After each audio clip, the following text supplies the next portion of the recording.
Marjani Forté-Saunders was my neighbor in Pasadena, California. We got to know each other well during the pandemic, and I learned that Marjani is a dancer. Some days. Other days, she's a choreographer, sweeping multiple Bessie Awards, and touring the world, blessing stages with movement meant to move the needle for other Black artists like herself. Marjani is also a wife to Everett Saunders, who we featured on Homegoings before. And Everett does sound design with Marjani, so the two of them hit the road together with their son. Because Marjani is also a mother every day. No matter what hat Marjani wears, mother, wife, dancer, each practice demands so much of something we can all often be guilty of taking for granted. Her body. Her strong, Black, award-winning body. So, what's a dancer to do when your body betrays you? So all of this that you've gone through with your body. And now this. Some of it self-inflicted. And now this moment of no control. How did you feel after learning that news? How dare my body? How dare she do this to me? From Vermont Public, this is Homegoings. I'm Myra Flynn, and today on the show, a conversation with mother, choreographer, performer, community organizer, and 3-time Bessie Award winner, Marjani Forté-Saunders, about the score a dancer's body keeps on and off the stage. We had this conversation in front of a live audience in October of last year, and now it's your turn to watch. We're a proud member of the NPR network. Welcome home.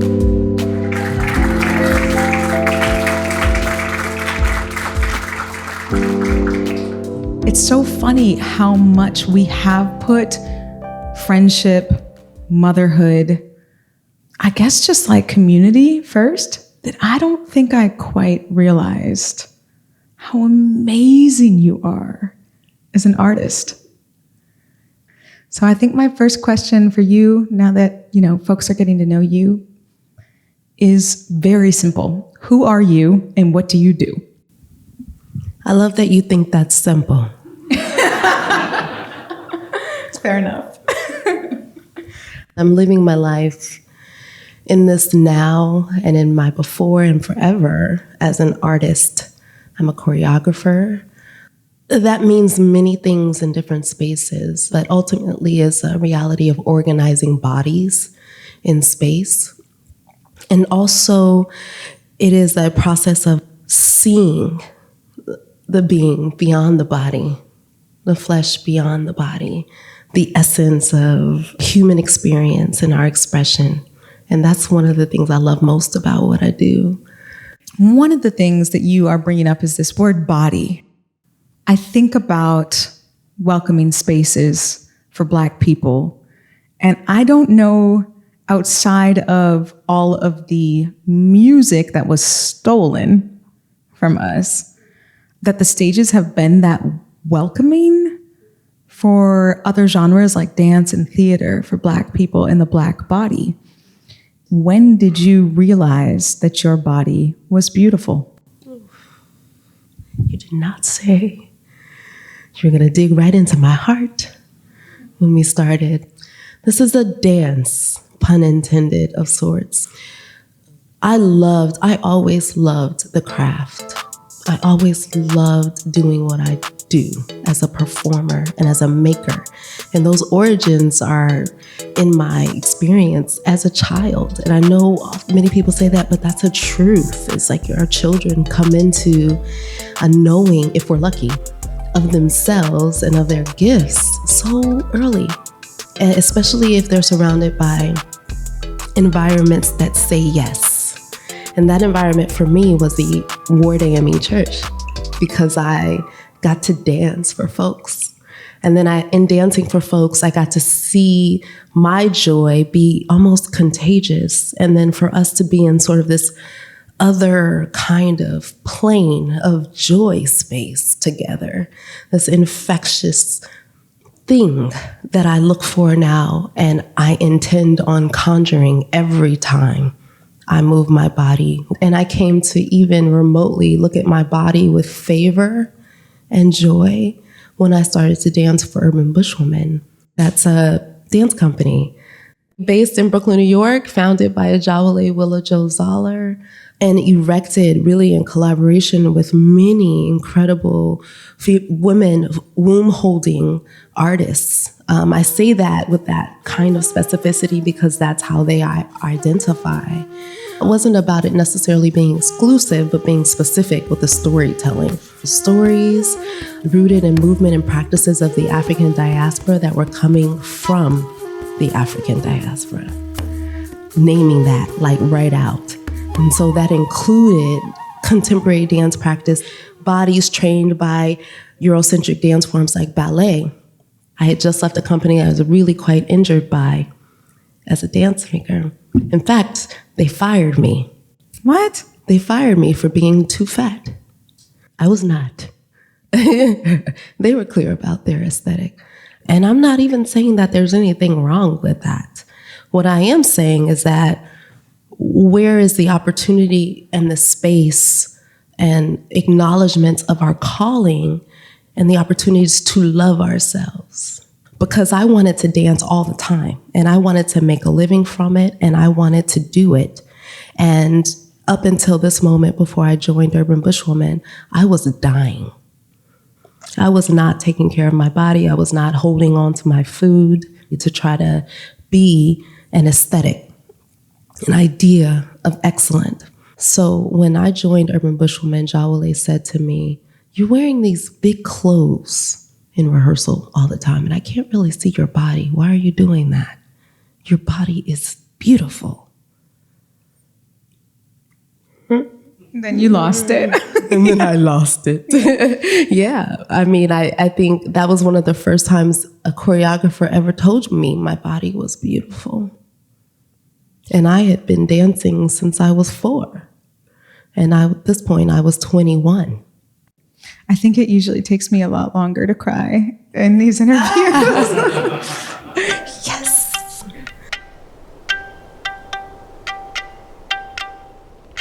Let's just start picking. All right. You look like a snack. Okay.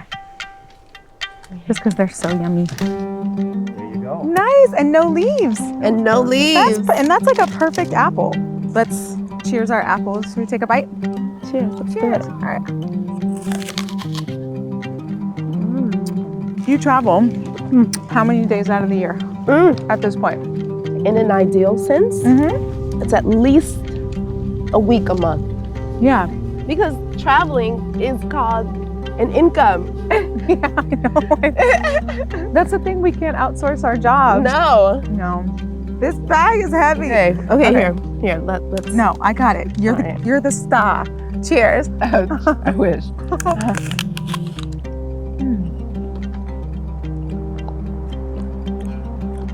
You like whatever? These are more tart. I like the tart. You do? Yeah, you seem so disappointed. You're like disgusted with that apple. No. You hate that apple That's so just much. bad. Don't eat it. This is the other ones were like so sweet. Yummy. I was missing the tart in those. I want some more of those. What are those kind again? Honey crisps over here. Okay, Let's do do it. They look all orange and yummy, just like Honey Crisp apple. Oh my gosh, I love that you love these. Oh my gosh, you really love them. You're right. These are so good. They're so sweet. Okay, I gotta make room for more. Okay, let's do it. So many And I'm apples. supposed to dance something? You're definitely Okay. gonna be full of apples.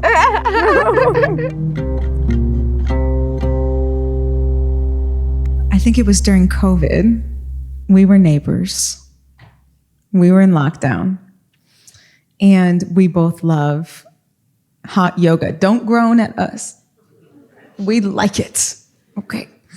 We both love hot yoga. We like that 108-degree room to do our stretching and do our yoga in. And we couldn't go to any studios. So I heated up my bedroom. We're the same age. And we were both mothers. And I think we probably spent a good 10 minutes in front of the mirror, both of us, saying what has happened to our bodies. Yeah. So I wonder about motherhood with you and your journey. How did your, I guess, dysmorphia, I don't know if you would like to call it that. Totally. How did your dysmorphia do while pregnant or before pregnancy or after? Yeah. And how was it in that moment in my bedroom during COVID? Oof. Myra. We had a home birth. We had our child at home in Harlem in its apartment. And a home birth was a holistic experience. Do you know what I mean by holistic? Like what you're eating, how you're thinking, how you're praying, what you're writing, how you're seeing. What kind of fun are you putting into your system? Are you making love? Are you watching what you put into your system? What are you watching? Because everything about your mind is about deconditioning your reliance on a medical system that is producing fatality for Black women who are having children at a rate that, let's just say, alarming, okay? Like not... Three times as likely as white women and children today. You're absolutely right. Still nearly 4. It's disgusting. To a first world nation, that makes no sense. That makes no sense. And Black women are getting C-sections at rates that are insane. That we are literally, I have story after story after story, friends, close friends who are being rushed through the process of giving birth to their children. This is not a lie. This is right now. This is like happening right now in your hospitals. And what I have to literally teach myself, my midwife is going to do this, not my gynecologist. It's a process, and I didn't really do it well. What I mean is I didn't decondition well. So I kept my gynecologist, even though once I told her that she wasn't delivering, then she wasn't nice to me anymore. This is my conditioning. So I'm just saying that to say that this was just such a process that I had to work through. After I had our son in COSI, then I would be faced with my body dysmorphia on a whole nother level, because I've got a commission for a project that would be called Memoirs of a Unicorn. This will be my first Bessie Award winning project. 7 years you toured that project.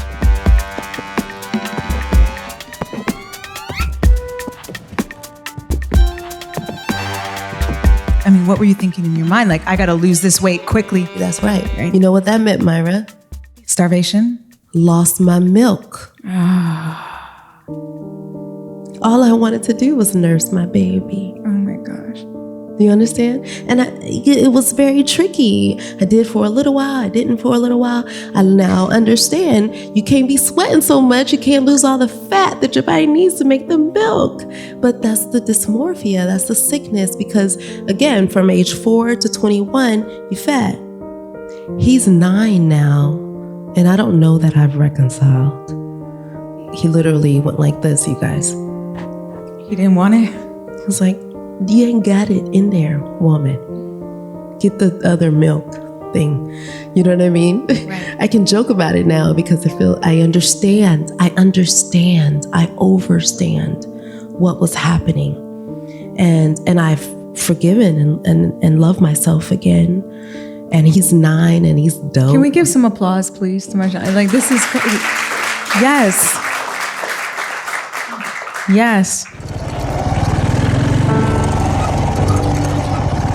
The beauty of being an artist is that I get to connect with other communities. I get to connect with Black people across the world and find them.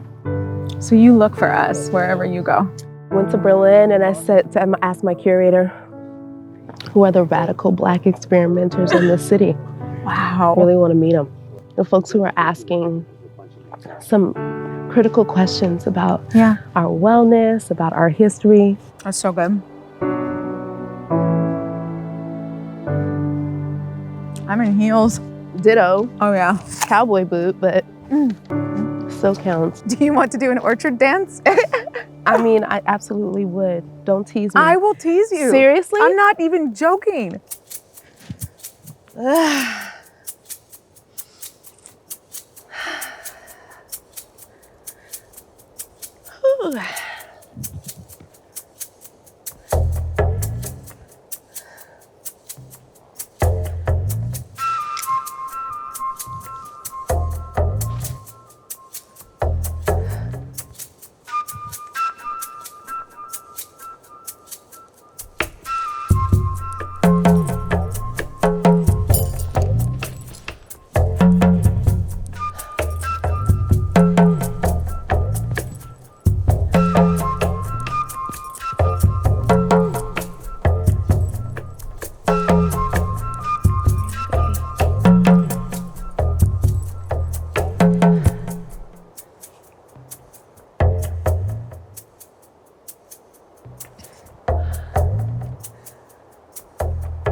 That was so beautiful. This other thing happened during COVID. Yeah. And this was the witness of a Black man being publicly murdered by a police officer. Sorry. And we have, on Homegoings especially, gone in on this for such an example of a shift for so many different things, but art and you and your body and dance and touring and money and DEI, things like DEI. What happened to your career during this time and your art? Memoirs of a Unicorn was first inspired because we had watched Eric Garner experience the same fate. You remember that? Staten Island. And then before Eric, there was Trayvon. Justice for Trayvon Martin. We had heard about Trayvon and we heard him. We heard them play that audio. Remember that? And then there was, then we saw the video of Philando Castile be shot in the car next to his baby and his wife and his girlfriend, his wife, his partner, his person. Yeah. We could just keep going. There's so many who have been murdered by folks either masquerading as police, right? Or folks who are actually representing a system that is designed to protect us. Okay. So when the country watched this man be slowly strangled to death by a police officer's knee, and the pandemic had us just quiet enough to say, oh, hell no. If you hear somebody say that around you, you should just look around a little bit because it's about to pop off. Meaning that people of color, we've said, our generation was saying, again, enough by any means necessary. I quote Al-Haj Malik Shabazz. We will no longer be silent. We will become violent if need be. We are going to overturn the system. So what did the system do? No, you ain't. Take some money. Here. Psh, psh, psh, psh, psh. We got a lot of money. Got a lot of money. Do you remember? You got stipends. You got a Sutton Award. You got a something in your tag, a big old tax thing. Oh, because of the pandemic, we don't want all the institutions to fail, so we're going to use the money. You know what I'm saying? There are all these reasons why we're going to use money, and while those may be legit in some ways, it was also definitely, absolutely to quiet the voice of revolution.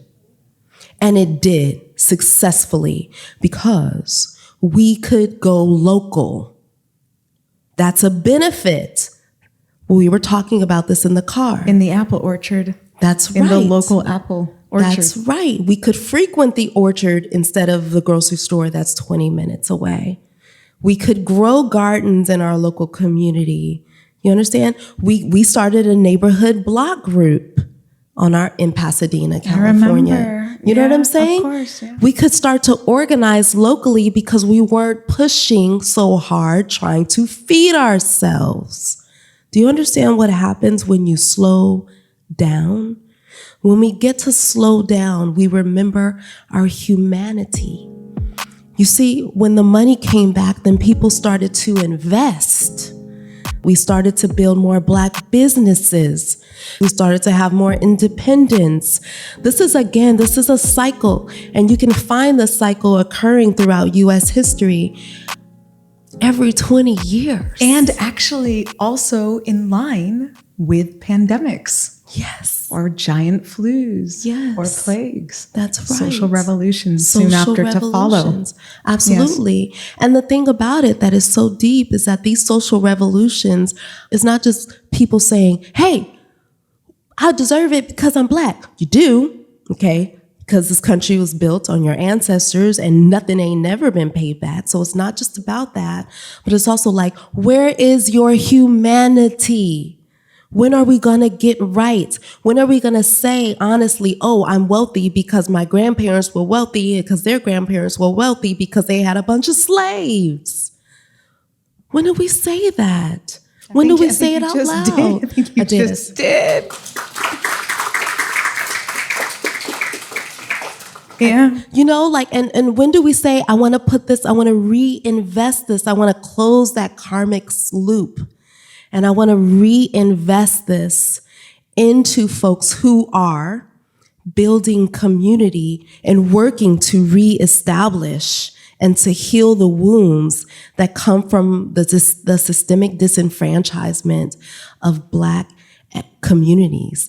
And now I'm saying, and I'm centering Blackness here because I'm talking about the central root of the slave trade that this country is built on. Communities of color, of BIPOC, Black, Indigenous, people of color, meaning that our Chicano communities, Black African diaspora communities from the Caribbean, or Puerto Rican, or Dominican communities, you know, all across, we're talking about folks who would come here and be called one thing, but they're really from India. You know what I'm saying? Like, we're talking about people with melanin. We're talking about people who cannot progress into whiteness simply because of the shade of their skin, by simply eliminating the accent in their tongue and their practices.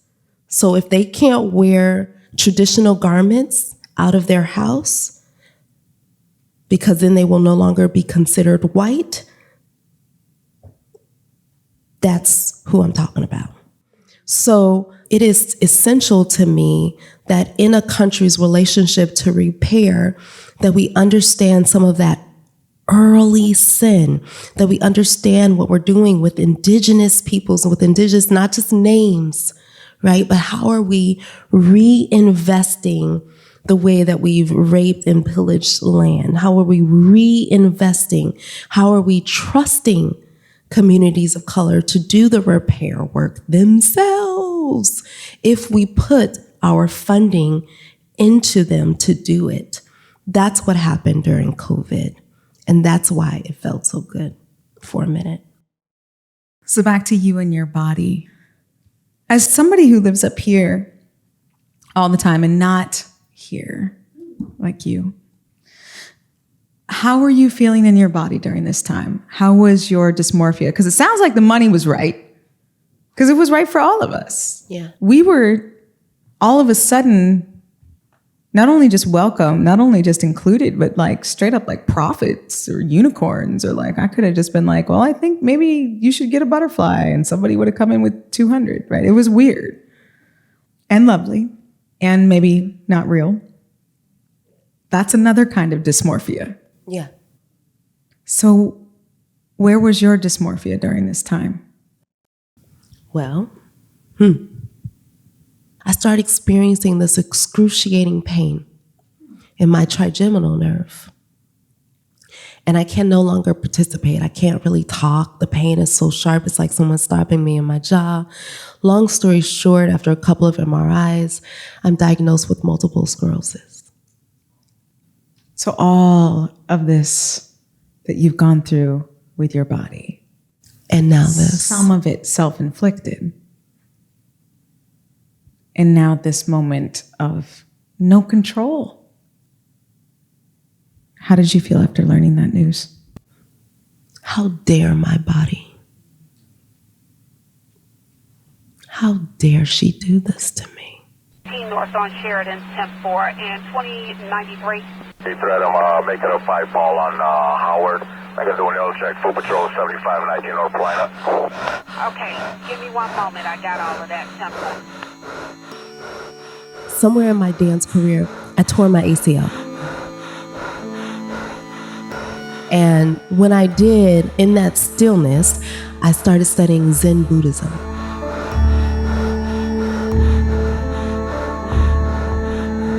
One of the core concepts that Thich Nhat Hanh references, and in the text that I was studying, was this notion of clouds and water, to be like clouds and water.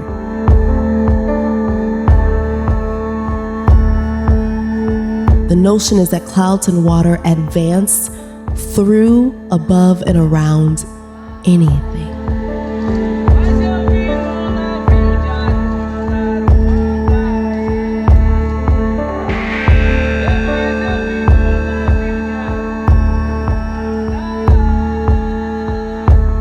Clouds, they're around the globe at all time.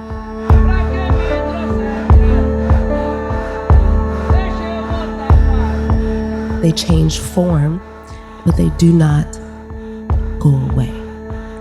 They just change.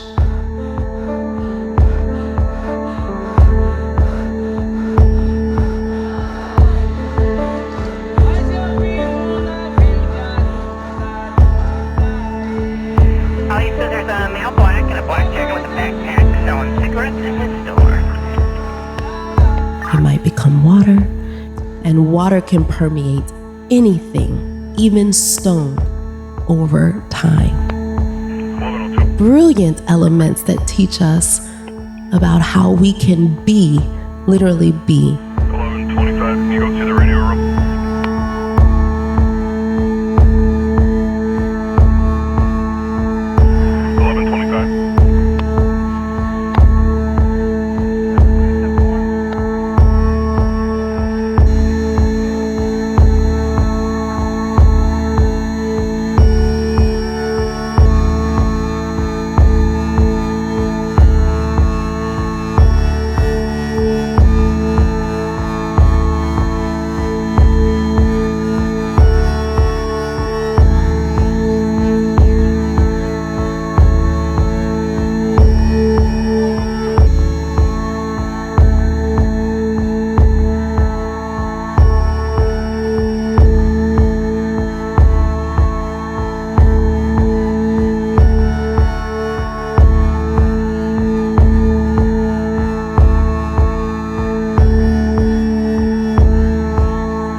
Thanks so much for joining us. If you want to continue to be a part of the Homegoings family, stay in touch at homegoings.co and subscribe to the Homegoings podcast wherever you listen. Take good care.